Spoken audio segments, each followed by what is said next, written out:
Halo teman-teman, pernah nggak sih kepikiran apa sebetulnya kunci buat dapetin hidup yang diberkati?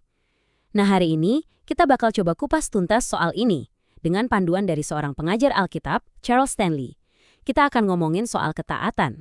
Tapi eits, jangan bayangin aturan yang kaku dulu. Ini justru soal prinsip yang bisa membebaskan kita. Ini kan pertanyaan kita semua ya. Siapa sih yang nggak mau hidupnya penuh kebaikan dan penyertaan Tuhan? Tapi ada satu kenyataan menarik nih. Banyak banget yang pengen berkatnya, tapi nggak semua siap buat ngelewatin jalannya. Dan jalan itu adalah ketaatan. Oke, kita mulai dari fondasinya ya. Ayat dari 1 Samuel ini adalah kuncinya. Poin utamanya gini, buat Tuhan, ternyata kesediaan kita buat dengerin dan nurut sama Dia itu jauh lebih berharga daripada persembahan atau ritual sebesar apapun. Ini benar-benar mengubah cara pandang loh, bukan soal apa yang kita kasih ke Tuhan, tapi apakah kita mau dengerin suaranya. Yuk kita bedah ide inti yang pertama. Menurut Charles Stanley, banyak dari kita itu salah kaprah. Kita sering banget ngelihat ketaatan itu kayak PR yang berat, sebuah beban. Padahal, ketaatan yang sejati itu sama sekali beda. Itu adalah sebuah respons yang muncul dari hati. Nah, coba deh perhatikan perbandingan di slide ini. Jelas banget bedanya. Di satu sisi, ketaatan yang jadi beban itu rasanya kepaksa. Dasarnya karena takut dan sifatnya transaksional. Kayak oke, saya lakuin ini supaya saya bisa dapat itu. Kayak dagang sama Tuhan gitu ya. Tapi lihat sisi satunya. Ketaatan yang sejati itu respons yang sukarela, lahir dari cinta, dan dibangun di atas sebuah hubungan. Dan ayat ini, wow, ini pas banget buat ngegambarin poin tadi. Coba diperhatiin. Yesus nggak bilang, kalau kamu takut sama aku, kamu harus nurut. Nggak gitu. Dia bilang, kalau kamu mengasihi aku. Ini langsung menegaskan kalau ketaatan itu buah alami dari kasih kita, bukan kewajiban yang dingin dan bikin tertekan. Jadi, ini dia intinya. Tindakan taat kita itu bukan usaha buat membeli kasih Tuhan. Sama sekali bukan.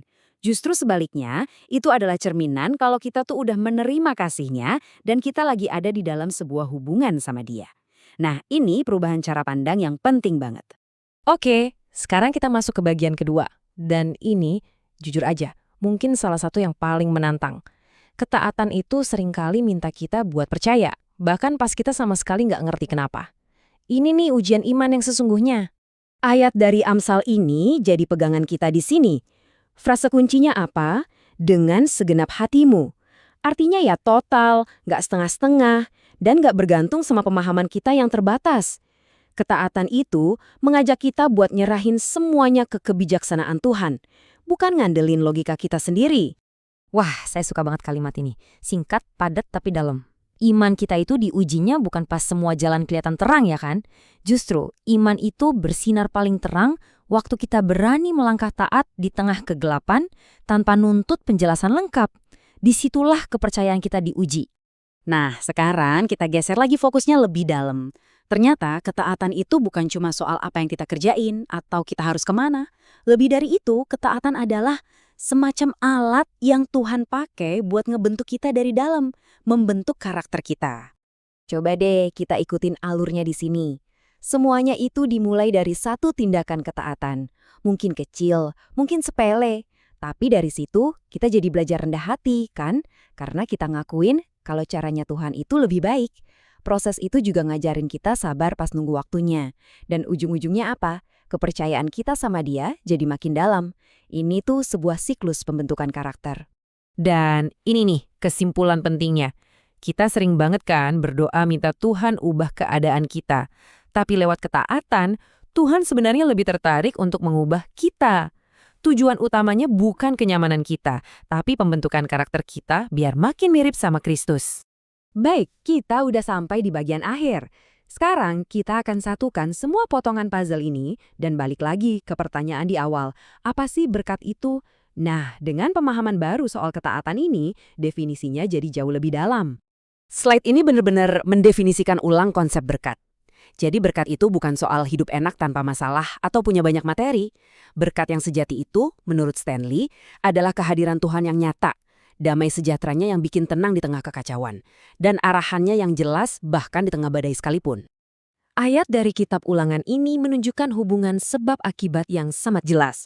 Berkat-berkat sejati yang tadi kita bahas, penyertaan, damai, arahan, itu semua bakal datang kepadamu sebagai konsekuensi langsung kalau kita mau mendengarkan dan menaati suara Tuhan.